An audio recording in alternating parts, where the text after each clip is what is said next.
Gracias a Dios por un domingo más, gracias a Dios por estar juntos. El día de hoy vamos a continuar en nuestro estudio del libro de los Hechos. ¿Le puedes bajar tantito, mi amor, por favor? Y vamos a cerrar el tema de la carta a los no judíos. Este es un tema que hemos empezado la semana pasada y el día de hoy lo vamos a acabar de cerrar, y tiene la intención de mostrarnos lo que el concilio, lo que la junta, la asamblea que se hizo en Jerusalén responde a aquellos judíos, aquellos gentiles más bien, que están en espera de la respuesta de qué es la salvación. ¿Es por obras? ¿Es por gracia? ¿Qué es lo que tenemos que hacer? Porque si usted ha estado con nosotros en las últimas semanas, usted recordará que Pablo en su viaje junto con Bernabé ha predicado por toda esta región de Galacia y Antioquía, y ha enseñado que la salvación de Dios viene por gracia. No tienes que hacer absolutamente nada. La Biblia nos enseña que desde antes de la fundación del mundo, Él escribió en un libro que se llama el libro de la vida, tu nombre. Y si tu nombre está ahí, tú no tuviste que hacer absolutamente nada para que tu nombre estuviera ahí. Lo único que pasa es que Cristo decidió desde antes que tú estuvieras ahí, de la fundación del mundo. Entonces, Pablo está diciéndole a estas personas de esta región del mundo que así es como uno llega a Él, a Cristo. Pero detrás de Él vienen otras personas que son los judaizantes, que no son otras personas más que los mismos judíos, que pretenden que la gente que se quiere acercar al Dios de Israel, porque recuerda que los judíos tienen al Dios de Israel de toda la vida, y entonces los judíos dicen: ok, está bien que entren, está bien que vengan al conocimiento del Dios de nosotros, pero si cumplen ciertos parámetros, si cumplen ciertas cosas. Y entonces se desata un problema bastante grande ahí que es a considerar, y se tiene que conciliar, se tiene que ir a Jerusalén, se tiene que preguntar. Y entonces los de Jerusalén escriben una carta, se la dan a Pablo, se la dan a Bernabé y le dicen: regresa a esa región, diles esto. Y ahí es a donde estamos. Y estamos por cerrar esa segunda parte de la carta para los no judíos. Si usted trae su Biblia, por favor, acompáñeme al libro de Hechos, capítulo 15, versículo 25. Simplemente continuamos con lo que estábamos viendo. Es el tema que hoy nos atiende. Dice Hechos capítulo 15, versículo 25. Y están hablando los del concilio, los de Jerusalén, y están contestándole la duda a aquellos que van a escuchar lo que Pablo y Bernabé van a llevar a decirles. Y dice: todos nosotros. Y cuando dice todos nosotros, se refiere a los apóstoles que están en Jerusalén, los ancianos de la iglesia de Jerusalén, junto con Pablo y con Bernabé. Dice: hemos llegado a un acuerdo y decidimos enviarles a ustedes algunos hombres, quienes van con nuestros queridos hermanos Pablo y Bernabé. Para empezar, debemos de ver que la respuesta que el concilio de Jerusalén le va a enviar a los nuevos creyentes allá en Antioquía, allá en la región de Galacia, es que los de Jerusalén tienen en alta estima a Pablo y a Bernabé. ¿Y eso qué te enseña? Bueno, es algo que cuando tú tienes en alta estima a una persona y tú lo envías a una comisión y tú recalcas que esa persona va de tu parte y que es de alta estima para ti, lo único que estás haciendo es darle el respaldo que él necesita para que quien escucha el mensaje diga: ah, no es cualquier persona, es una persona querida, es una persona que tiene cierto estatus, cierto nivel, cierto respaldo. Y añade que con esos queridos hermanos van a enviar a otras dos personas. Bueno, dice que algunos hermanos. Y entonces aquí vemos también que de nuevo estaban unánimes cuando dice, todos nosotros hemos llegado a un acuerdo. ¿Cuántas personas somos aquí en este lugar?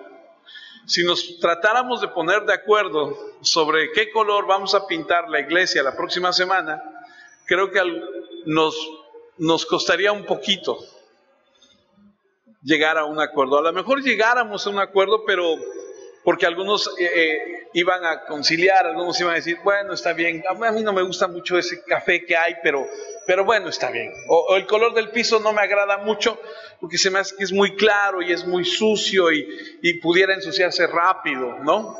Y ese tipo de cosas que suceden cuando hay un grupo de personas que es difícil ponerse de acuerdo. Les ponía el ejemplo la semana pasada de la maestra que decía, ¿de qué color quieren el uniforme de educación física para los niños? Y ahí se perdió el control de todo, porque es difícil ponerse de acuerdo. Uno lo quiere azul y el otro lo quiere azul marino. Yo me acuerdo cuando mis hijos eran pequeños, yo les decía, se nos ocurría preguntarles, ¿qué quieren de comer? No, pues uno quiere pollo frito y el otro quiere hamburguesas, pero al otro no le gustan las hamburguesas, el otro quiere quesadillas. Y el otro pues, no le gusta el queso, y entonces si es queso, bueno, pues que sea manchego, porque el queso de hebra no le gusta, y entonces dices, oh, ¿me entiende lo que le digo? Y entonces vemos aquí que hay una unidad, debido a que el Espíritu Santo supervisa a cada persona, y de manera colectiva, todos y cada uno de ellos tenían la mentalidad del Espíritu Santo. Lo hemos dicho muchas veces, para que nosotros podamos avanzar como iglesia, tenemos que estar sujetos a lo que el Espíritu Santo tiene en mente para nosotros. Y entonces dice, no solamente vamos a enviar a Pablo y a Bernabé, sino que van a añadir a 2 personas más, que son Judas y Silas. Y aparte de eso van a enviar una carta, con la intención de que cuando vayan estos 4 hombres y lleven la carta, le digan a aquellos recién convertidos, la salvación es por gracia, no tienes que hacer nada para recibirla. Y entonces vemos el versículo 26. Bernabé y Pablo siguen aclarando esta situación a los gentiles. Han arriesgado su vida por servir al Señor Jesucristo.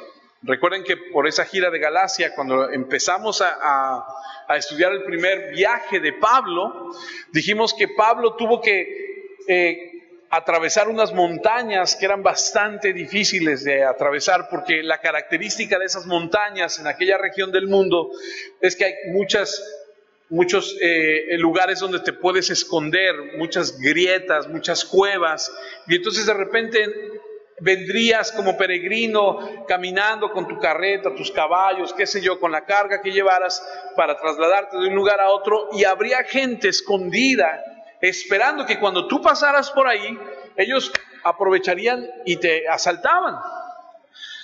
Y entonces aprendimos que este era un viaje bastante difícil que se hizo, que Pablo lo llevó a cabo, y aquí aprovecha Santiago, que es quien está hablando, y dice, Bernabé y Pablo han arriesgado su vida por servir al Señor Jesucristo.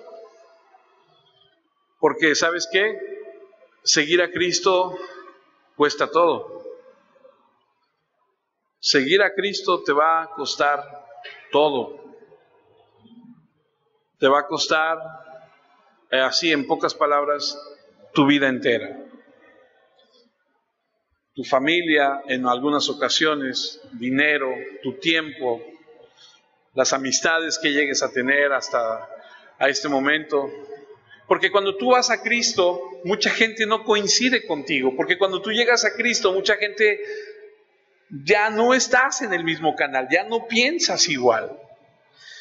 Y entonces aquí Santiago dice y aclara, estas personas han arriesgado su vida por servir a Cristo. Y solamente quiero llevarles a otro punto para fortalecer lo que les estoy diciendo. ¿Recuerdan Hechos 13, versículo 50? Hechos 13, versículo 50, que son unos capítulos atrás, dice, pero los judíos incitaron a algunas de las mujeres religiosas más importantes.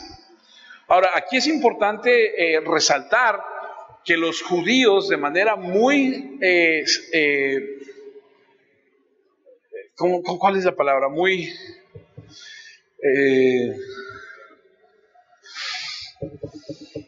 aprovechada, de una manera muy sagaz, de una manera muy inteligente, si tú quieres, o maliciosa, no fueron con las autoridades y les dijeron a las autoridades: oigan, autoridades, fíjense que lo que está pasando con Pablo y Bernabé, miren lo que está sucediendo. No. ¿Con quiénes fueron? Con las mujeres religiosas más importantes. ¿Para qué? Para alborotar. Y dice, y a las autoridades de la ciudad, para que se pusieran en contra de Pablo y Bernabé. Dice, los maltrataron y echaron fuera de la ciudad.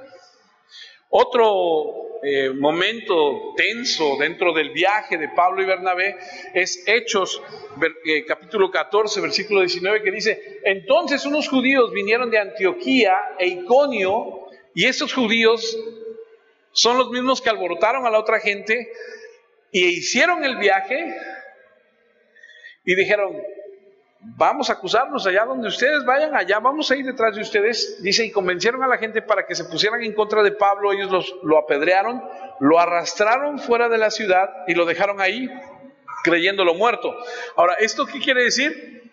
Que la tradición del judío para matar a alguien que blasfemaba de acuerdo a su creencia no era de otra forma más que apedrearlo. Entonces lo apedrean. Seguramente está mal, seguramente quedó mal, por eso lo arrastran, lo tiran afuera de la ciudad, y perdónenme la expresión, pero así es, como un perro, como algo, como un desecho, porque normalmente el basurero de la ciudad va afuera de la ciudad, y si usted ha estudiado un poco con nosotros la Escritura, recordará que afuera de la ciudad de Jerusalén había algo que era conocido como el Gena, que es comparado, en otras palabras, con el infierno, porque dice que el gusano de ese lugar, por toda la basura que hay, no cesa. Es decir, como se está echando a perder todo ahí, el gusano siempre está, y normalmente lo quemaban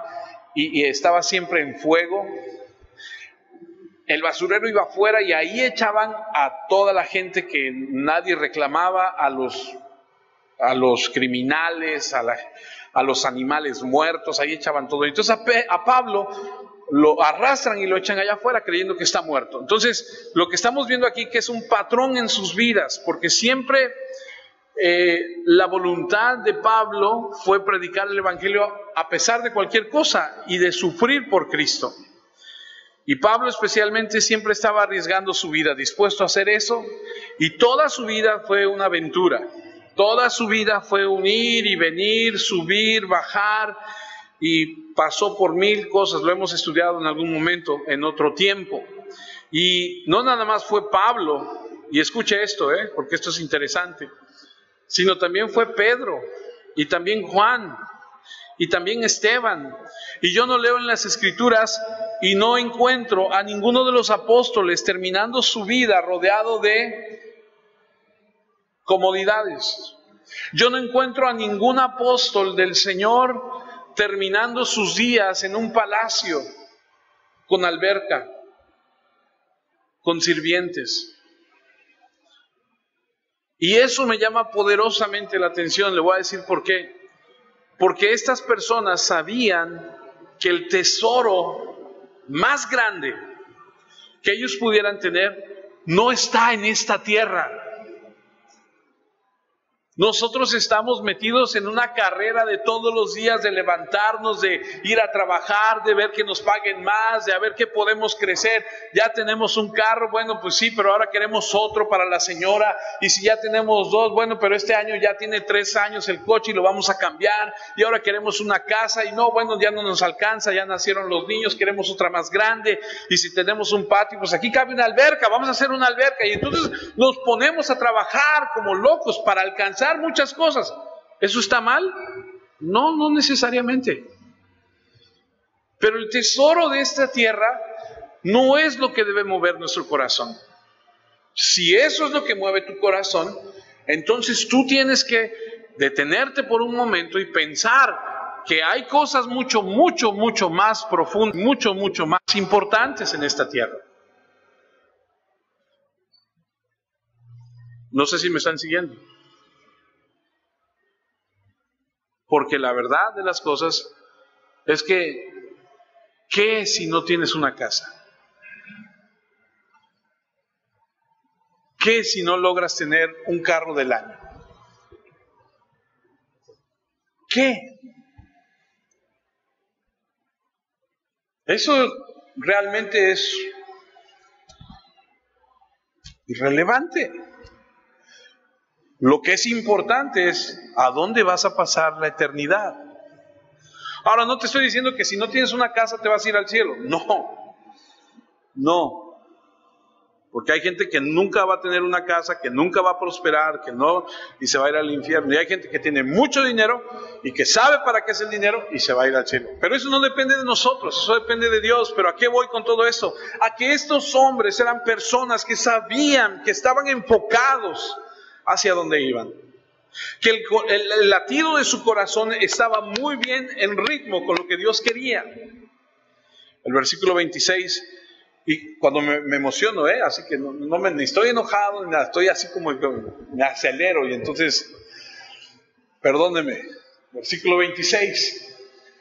Otra vez Pablo y Bernabé han arriesgado su vida por servir al Señor Jesucristo. Esta expresión está tratando de decirnos, o lo que significa es esto. Ahora entiendan esto es realmente lo que quiero decir, esto es lo valioso. Estaban dispuestos a sufrir por proteger el honor de Jesucristo. Lo voy a decir otra vez, el honor de Jesucristo.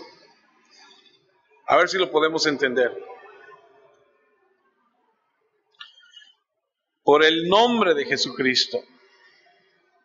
No se quedarían quietos y no dejarían que nada difamara su nombre. ¿Sabes por qué?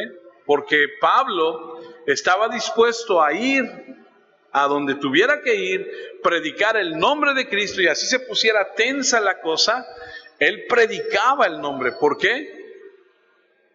Porque seguramente alguien estaba difamando el carácter de Dios.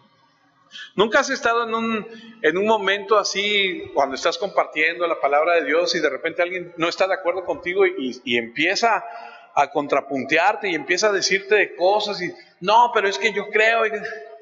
Nosotros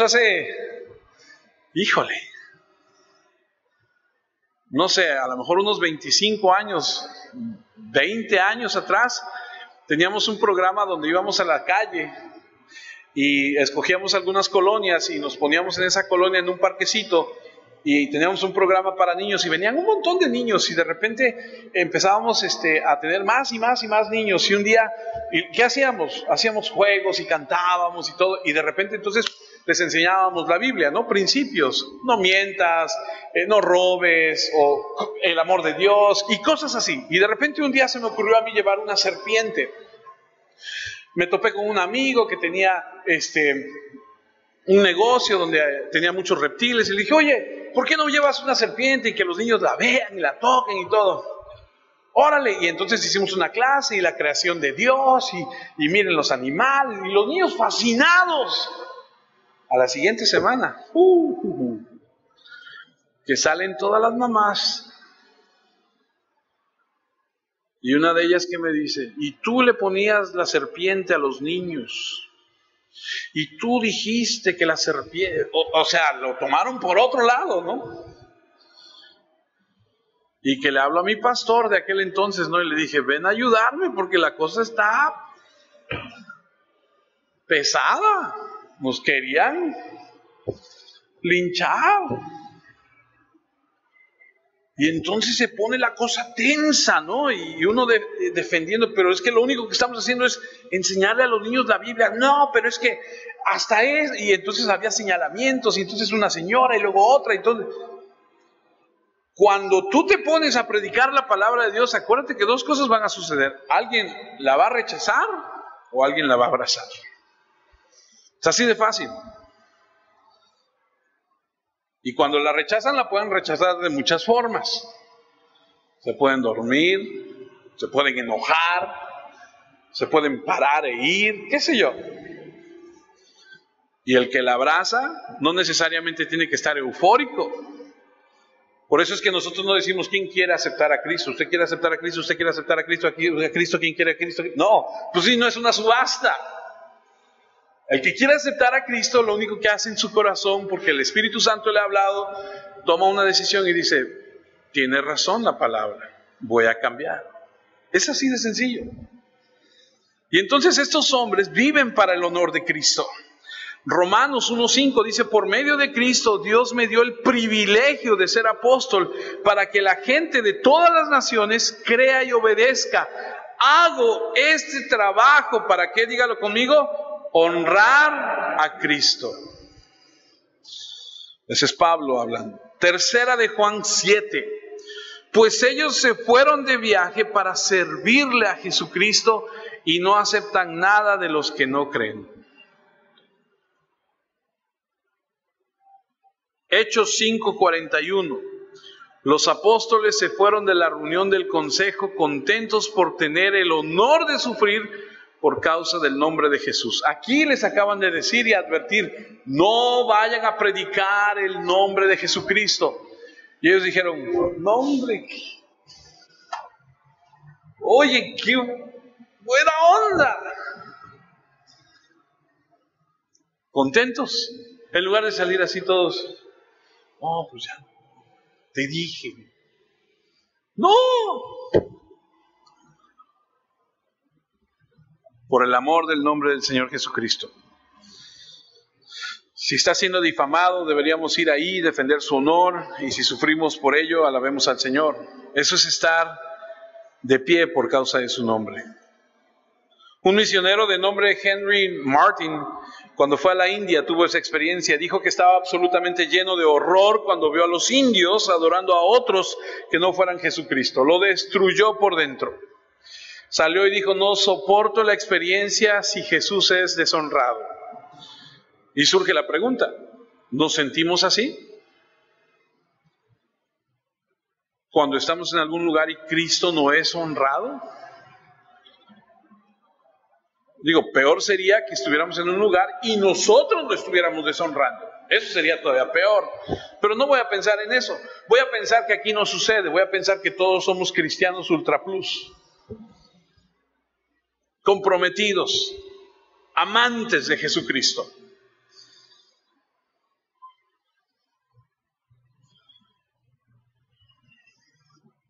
¿Sientes ese celo por el amor de Dios? El Salmo 115, versículo 1 dice, Señor, nosotros no merecemos recibir ningún honor. Todos los honores deben ser ¿para quién? Para ti. Solo tú debes recibir la gloria por tu fiel amor y lealtad. ¿Usted sabe cómo se llama esta iglesia? Esta iglesia se llama Soli Deo Gloria, que en el griego significa solo a Dios la gloria. Es así de sencillo.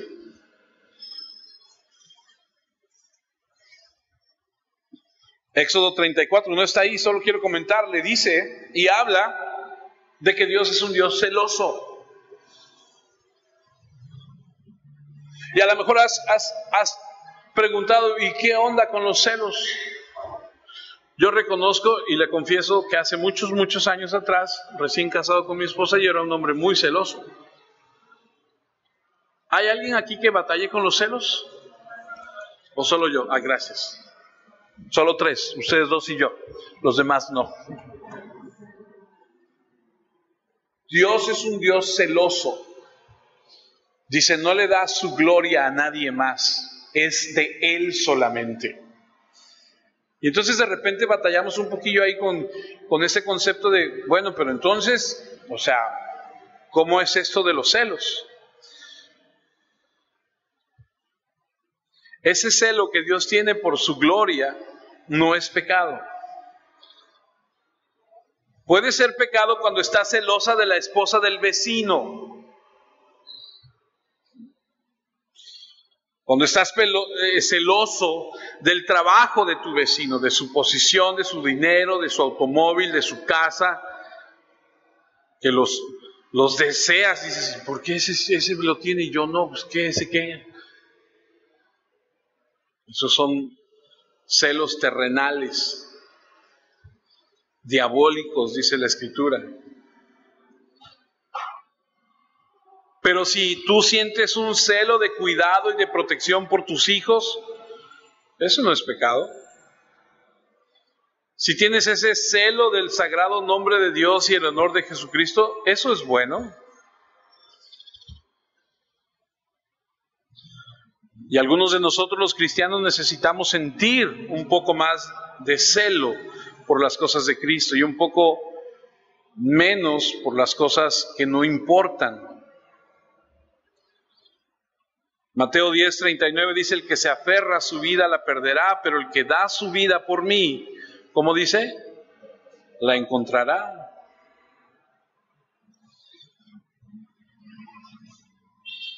Continúo leyendo Hechos 15, versículos 27 y 28 de la carta que escriben a los gentiles, a los no judíos. Así que enviamos a Judas y a Silas, con ellos quienes le dirán lo mismo, es decir, lo que Pablo y Bernabé les dijeron, Judas y Silas les van a decir lo mismo. Dice, el Espíritu Santo y nosotros consideramos que no deben tener ninguna otra obligación aparte de estas. Y entonces va la carta. Y aquí vemos una vez más la belleza de la unidad en el Espíritu. Nos pareció bien al Espíritu y a nosotros. Hemos decidido, y aquí es a donde vemos esa unión con el Espíritu Santo. Lo leímos en el versículo 25 hace un momento. Todos nosotros hemos llegado a un acuerdo y decidimos enviarles. Perdóname, regresa porfa al 25 donde estabas. Estaba yo leyendo el 25. Todos nosotros hemos llegado a un acuerdo y decidimos enviarles a ustedes algunos hombres quienes van con nuestros queridos hermanos Pablo y Bernabé. Y luego el versículo 22, entonces los apóstoles, los ancianos líderes y toda la iglesia eligieron algunos hombres para que fueran a Antioquía junto con Pablo y Bernabé. Eligieron a Judas, al que le decían Barsabás, y a Silas, a quienes respetaban mucho. Y ahí vemos una vez más la unión. Ahora sabemos que en una reunión que hace eso va a ser una reunión en el Espíritu. Hace rato cantábamos y perdón, yo no quiero ser emocional y no quiero ser una persona que se deja llevar solamente por sus emociones, pero la palabra de Dios dice que a donde 2 o 3 están reunidos en su nombre, Él está en medio de ellos. Amén. Cuando tú y yo nos levantamos nuestras manos y le cantamos al Dios del cielo, al Dios de la Biblia, y se lo cantamos con todo nuestro corazón, Dios está en ese lugar. Y hace rato que cantábamos, yo sentía la presencia de Dios. No siempre la siento, pero hace rato la sentía. Y cuando todos estamos de acuerdo, es en ese momento que hay una unión con el Espíritu Santo.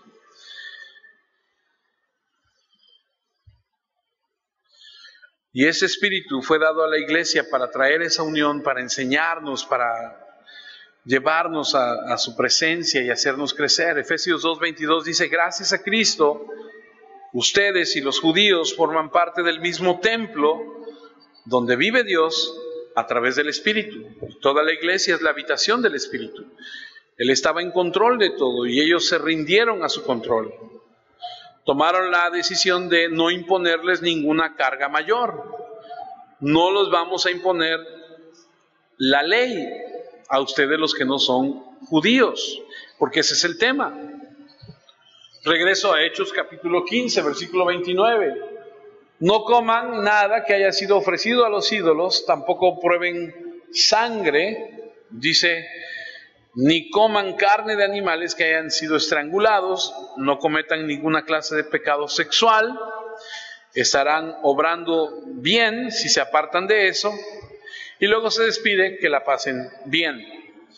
Y ese es el final de la carta.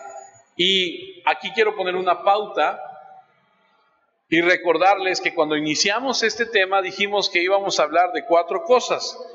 la disensión, que era la separación, la discusión, la decisión, y vamos a cerrar con el desarrollo. Porque de repente alguien dice, pues nunca cerró, no hemos llegado al desarrollo. Este es el desarrollo. Hasta este momento llegamos al desarrollo. Entonces, ya hablamos de la división, que es la disensión, la discusión, la decisión, y ahorita vamos a cerrar con el desarrollo. Hechos 15:30. Entonces Pablo, para usted que anota, puede usted anotar ahí, este va a ser ya el desarrollo. ¿Qué va a suceder? Entonces Pablo, Bernabé, Judas y Silas se fueron de Jerusalén a Antioquía, ya van de regreso. Ahí reunieron al grupo de creyentes y les entregaron la carta. Ahora imagínate, yo no sé tú, pero si puedes ayudarme, imagínate lo importante que es esperar estas noticias. Bueno, ¿somos salvos o no somos salvos? O sea, ¿es verdad lo que nos dijo Pablo y Bernabé o es verdad lo que nos vinieron a decir estos otros judíos? ¿Nos tenemos que circuncidar o no nos tenemos que circuncidar? ¿Debemos guardar las tradiciones de los judíos o no? ¿Qué vamos a hacer? Están como en espera. Y entonces ya vienen de regreso Pablo, Bernabé, Silas y Judas, les entregan la carta, les dicen todo lo que van a hacer, que es el desarrollo. Y entonces imagínate, hay 4 respuestas a estas noticias. 4 respuestas a estas noticias. Número 1, hay consuelo.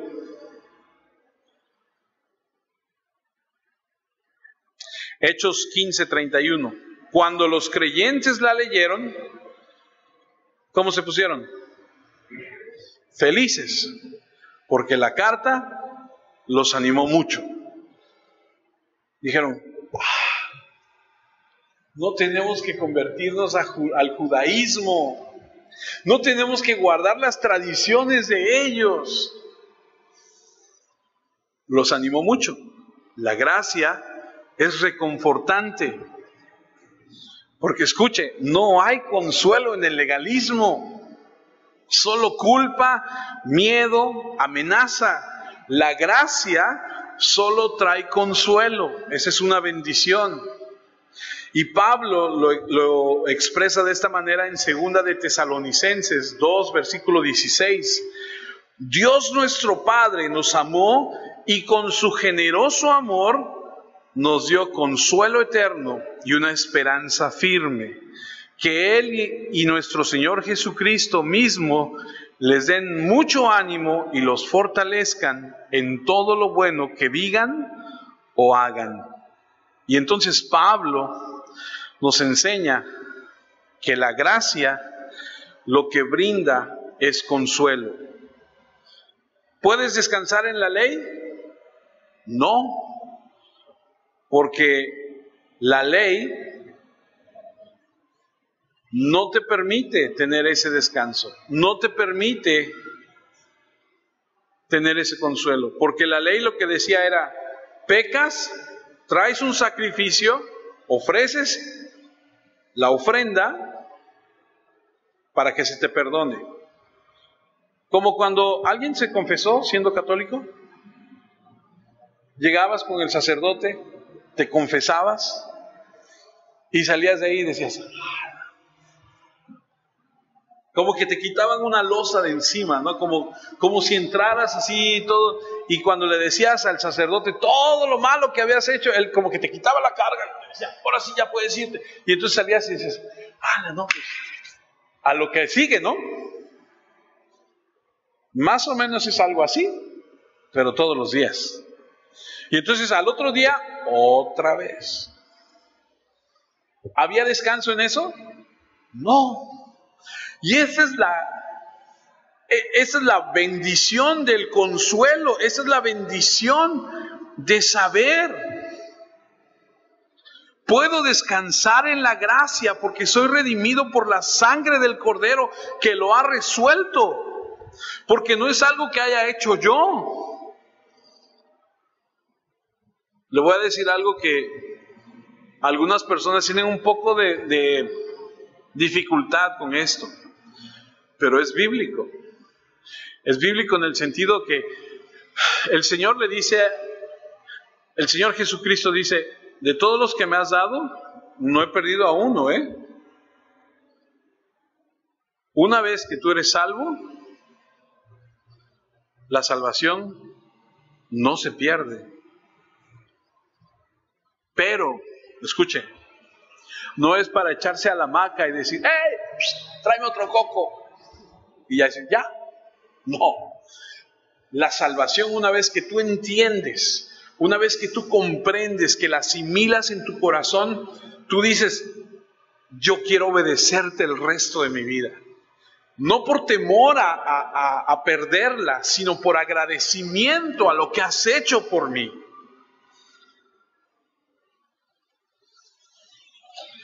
Debes vivir como alguien redimido. La segunda respuesta a la carta no solamente es el consuelo, sino también la celebración.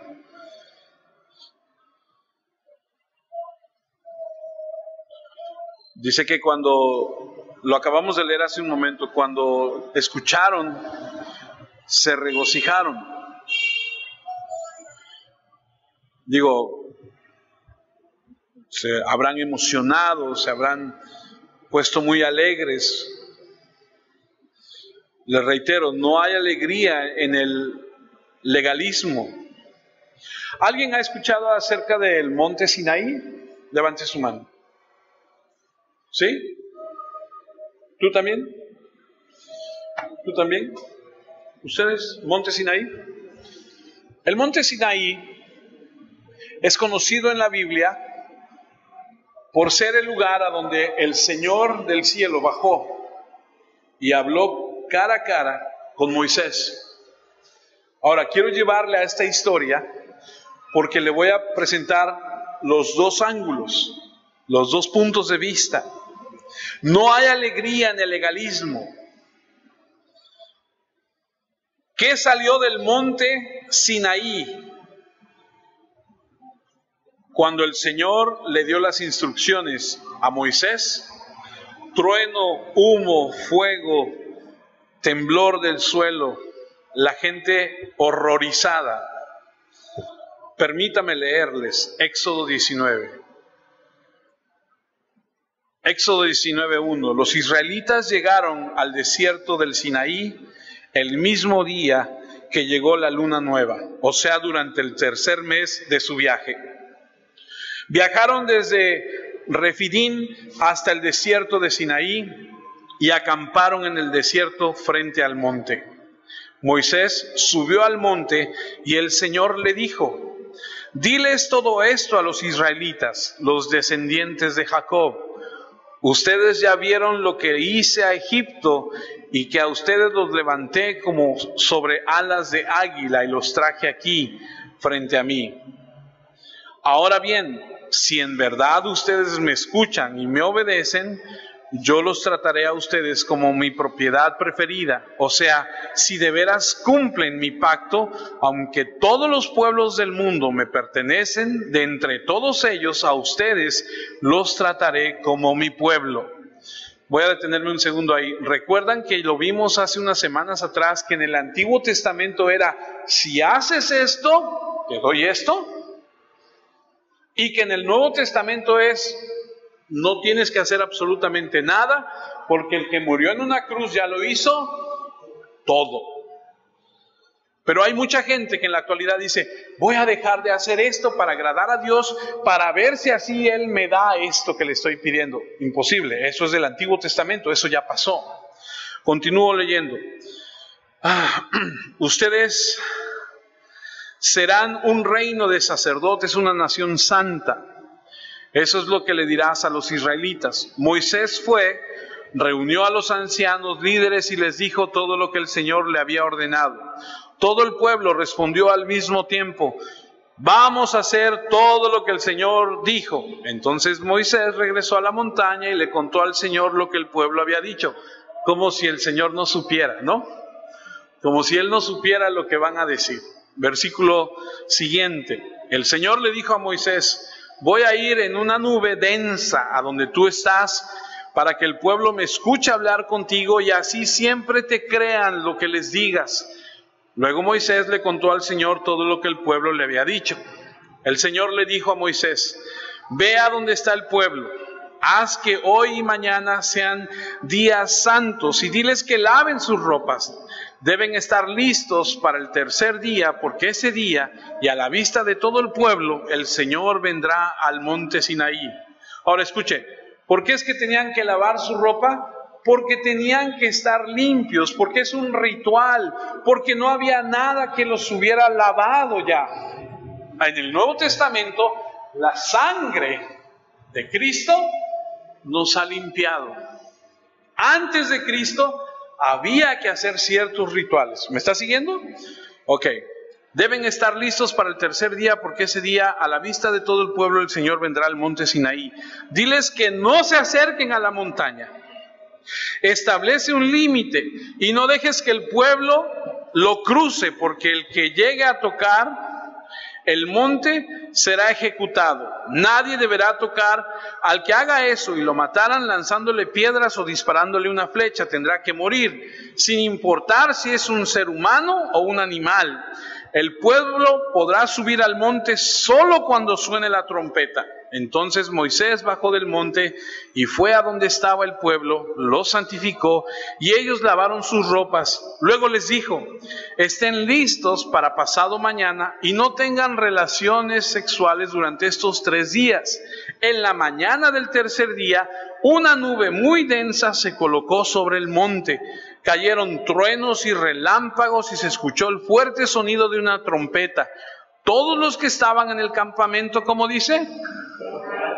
¿Usted ha escuchado de repente cuando se oye el relámpago? No, es el trueno, ¿no? Que de repente estamos comiendo y de repente algunos de nosotros, ¡ay, mamachita!, ¿no? ¿Y qué hacen los pobres animalitos? Los perritos van y se esconden y tiemblan y todo. Imagínate estar cerca del monte y que se vea la nube, que se vean los relámpagos, que se escuchen los truenos, que se oiga como una trompeta, ¿no? Ahí que está. Imagínate, no, hasta el más valiente tiembla, porque sabes que ahí está el Dios del universo. Ahí está, hablando cara a cara con Moisés. El monte Sinaí estaba completamente cubierto de humo porque el Señor había bajado sobre él entre el fuego. El humo subía como un horno y todo el monte temblaba. El sonido de trompetas se hacía cada vez más fuerte, mientras que Moisés hablaba con Dios y él respondía con truenos. El Señor bajó hasta la cima del monte Sinaí y llamó a Moisés el Señor para que subiera, y entonces Moisés subió. El Señor le dijo a Moisés: baja y adviértele a la gente que no se acerque ni trate de pasar el límite para mirar al Señor, pues si lo hace, muchos morirán. Porque el Señor sabe que somos chismosos. Porque el Señor sabe que somos curiosos. Porque a pesar de que tengamos temor, ahí vamos. ¿O a poco no le ha pasado cuando va usted, por ejemplo, a Six Flags y está ese roller coaster, la montaña rusa, ¿no? O el famoso Batman o esas cosas, ¿no? Que dices, se siente re feo, pero vamos otra vez, vamos otra vez. Nos encanta, ¿no? Y entonces el Señor dice, hay límites. Además, los sacerdotes que se acerquen a mí, el Señor debe santificarlos. Deben santificarse porque para que yo el Señor no los castigue. Moisés le dijo al Señor, pero el pueblo no puede subir este monte. Tú mismo nos dijiste que debíamos establecer un límite para evitar que el pueblo pasara y que debíamos considerarlo sagrado. Entonces el Señor le dijo, baja donde está todo el pueblo, busca a Aarón y tráelo aquí contigo. No dejes que ningún sacerdote ni nadie se acerque al Señor. Yo castigaré al que pase del límite. Luego Moisés fue a donde estaba el pueblo y les contó todo eso. ¿Y a qué voy con todo esto? Bueno, es muy sencillo. Miren, lo que pasa es que en el Antiguo Testamento el Señor tenía límites. Y entonces el Señor dice, hasta aquí pueden llegar, nadie se puede acercar, solamente se pueden acercar tales personas. Y la ley no te permite descansar, no te permite tener esa paz. No te lo permite. Hay solamente temor, temblor ante esto. Pero vamos a ver la otra cara de la moneda, la figura de Cristo. Vamos a ver, perdónenme, la figura de Cristo en este momento es Moisés, que es el que intercede ante Dios con el pueblo. Pero existe la otra parte, que es Lucas. Acompáñenme a Lucas capítulo 2 y vamos a ver en el Nuevo Testamento lo que es la gracia. Dice, en esos días el emperador Augusto ordenó que se levantara un censo en todo el mundo habitado. El primer censo se levantó cuando Cirenio era el gobernador de Siria. Por lo tanto, cada uno tenía que ir a inscribirse a su propio pueblo. Entonces José también salió del pueblo de Nazaret de Galilea, se fue a Judea, a Belén, el pueblo del rey David, porque era descendiente de él. Se registró con María, quien estaba comprometida con él. Ella estaba embarazada y mientras estaban allí, llegó el momento de que diera a luz. Al nacer su hijo primogénito, lo envolvió en retazos de tela y lo acostó en un pesebre dentro de la casa, porque no había ningún lugar para ellos en el cuarto de huéspedes. Cerca de ahí había algunos pastores que pasaban la noche en el campo cuidando su rebaño, y se les apareció un ángel del Señor. El esplendor de la presencia del Señor los rodeó y se aterrorizaron, pero el ángel les dijo, ¿qué? No tengan miedo. O sea, lo opuesto del monte de Sinaí, a donde decían, no te acerques. Hay fuego, humo, relámpagos, truenos, una voz fuerte, a donde dices, no me quiero acercar. Aquí es, no tengan miedo. Aquí es diferente. Traigo buenas noticias que les darán mucha alegría a todos. ¿Qué viene antes de la salvación? No temas, acércate, ven, a diferencia de lo otro. Y entonces vemos aquí que en el legalismo no hay alegría. Regresamos a nuestro punto. La respuesta fue consuelo, fue celebración. Estoy en Hechos capítulo 15, versículo 32. Judas y Silas, quienes también eran profetas, hablaron mucho con los hermanos, con sus palabras los animaron y los fortalecieron bastante. Y aquí viene el tercero, la confirmación.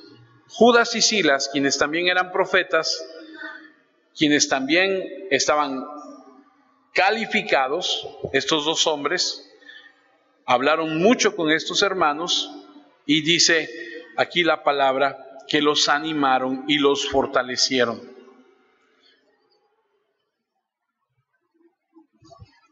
Los edificaron, si tú quieres. Hechos capítulo 20, versículo 32, dice, ahora los encomiendo a Dios y al mensaje de su generoso amor, el cual puede fortalecerlos y darles la herencia que Dios le da a todos los que Él ha hecho formar parte de su pueblo santo.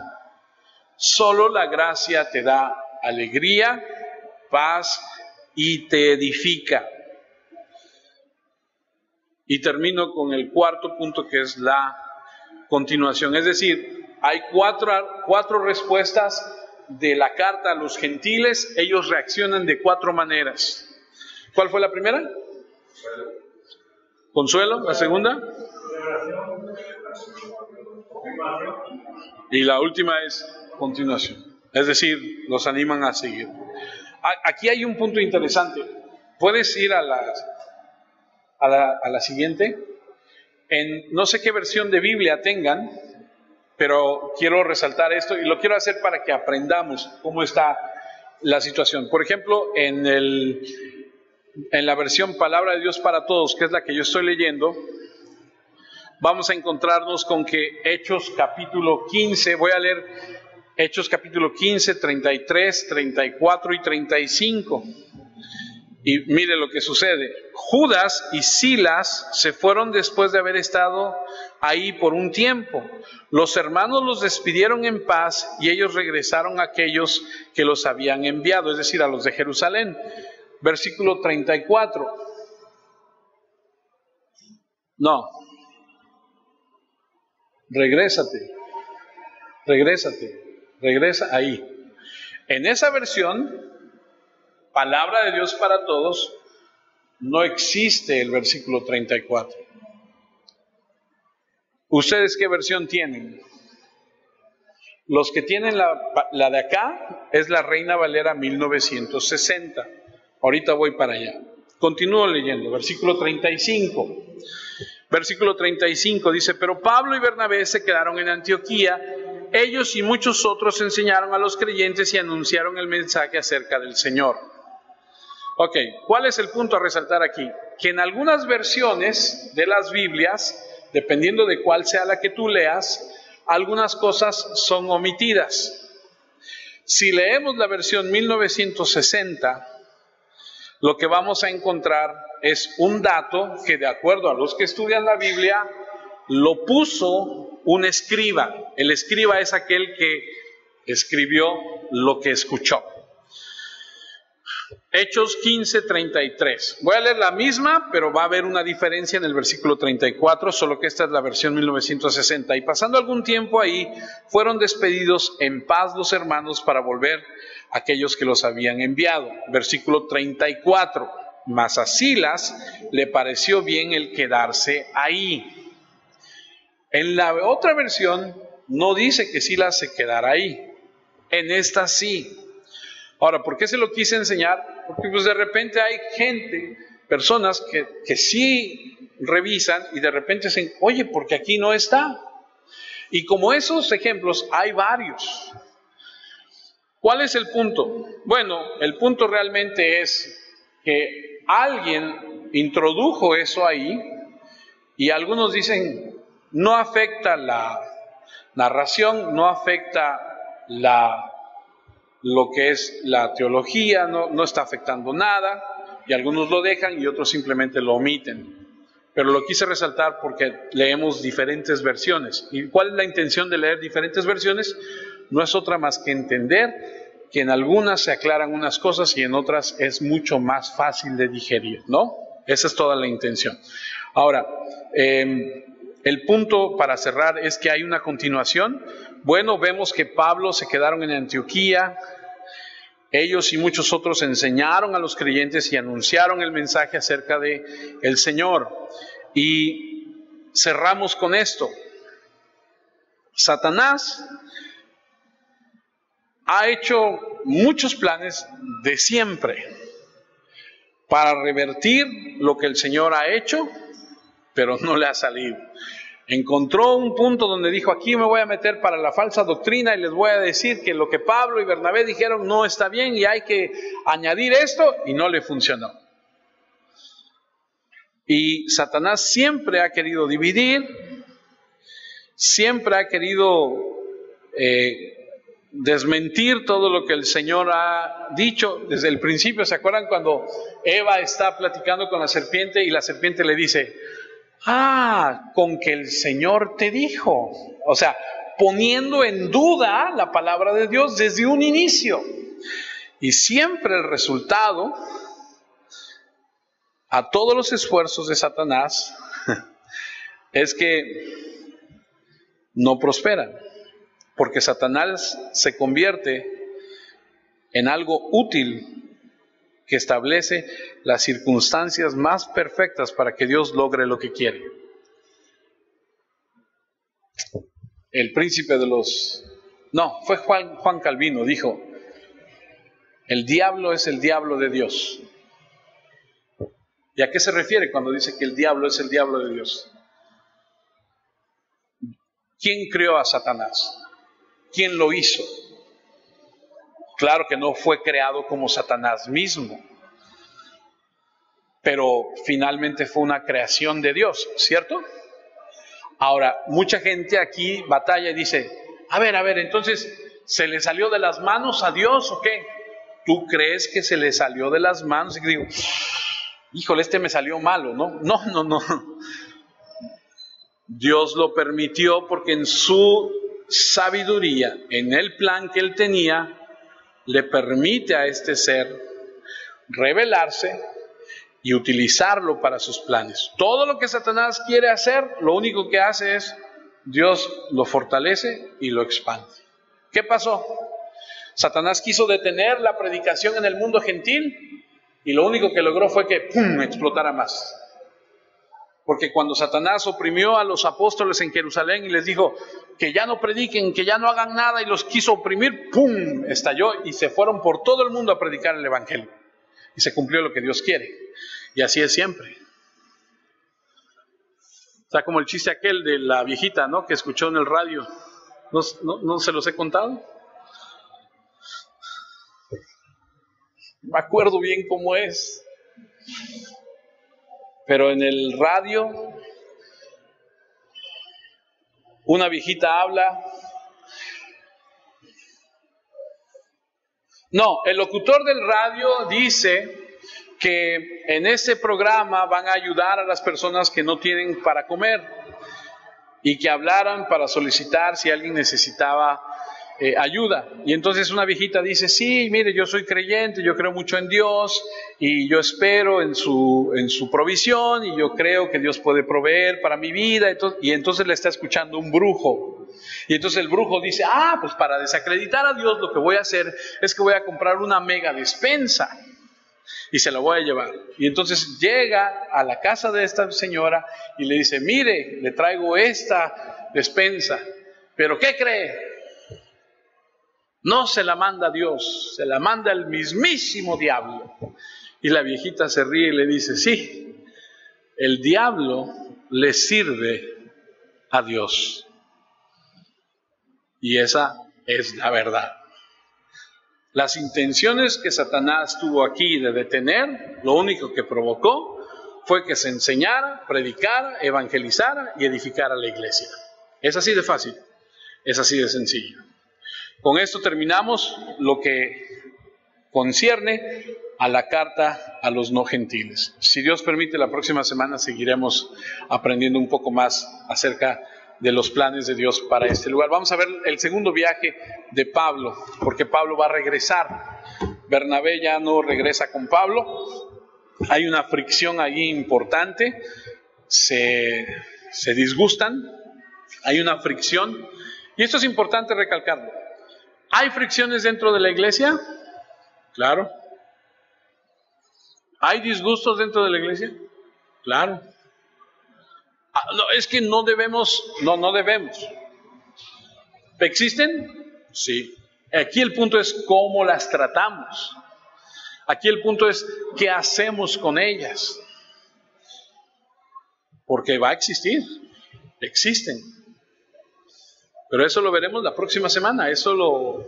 No es el punto principal, pero veremos que Pablo y Bernabé, a pesar de que ellos predican el evangelio, que son considerados personas muy importantes, hay un desacuerdo y se separan. Y uno dice, ok, entonces yo me llevo a este y tú llévate a aquel, y se separan. ¿Siguen predicando? Sí. ¿Son enemigos? No.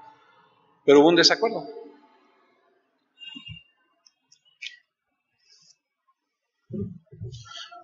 ¿Estamos? Oremos.